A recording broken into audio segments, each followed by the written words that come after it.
Surabaya akan menjadi tuan rumah Piala ASEAN U19 yang akan digelar mulai tanggal 17 hingga 29 Juli mendatang. Dua stadion yaitu Gelora 10 November dan Gelora Bung Tomo akan menjadi venue pertandingan. Jelang dimulainya Piala ASEAN U19, kedua stadion terus berbenah agar siap digunakan. Pembenahan fasilitas, sarana dan prasarana stadion yang akan digunakan sebagai venue pertandingan Piala ASEAN U19 terus dilakukan oleh pemerintah kota Surabaya. Jika Stadion Gelora Bung Tomo Surabaya sudah dinyatakan layak karena pernah menjadi venue pertandingan Piala Dunia U17, berbeda dengan Stadion Gelora 10 November. Stadion legendaris di kota Surabaya ini baru pertama kali menjadi venue pertandingan internasional. Namun stadion yang berada di tengah kota Surabaya ini sudah direnovasi saat menjadi tempat latihan peserta Piala Dunia U17 tahun lalu.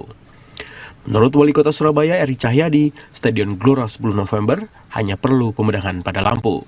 Sementara untuk kualitas rumput menjadi salah satu yang terbaik di Indonesia.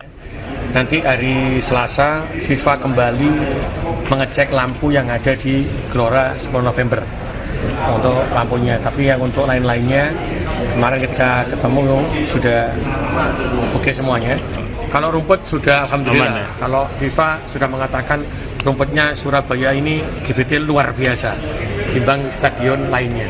Itu sudah termasuk Gelora 10 November. Stadion Gelora 10 November Surabaya akan menjadi venue babak penyisihan grup B dan C. Sementara Timnas Indonesia U19 yang bergabung di grup A akan bermain di Stadion Gelora Bung Tomo Surabaya. Mahendra Triginanjar, Kompas TV, Surabaya, Jawa Timur.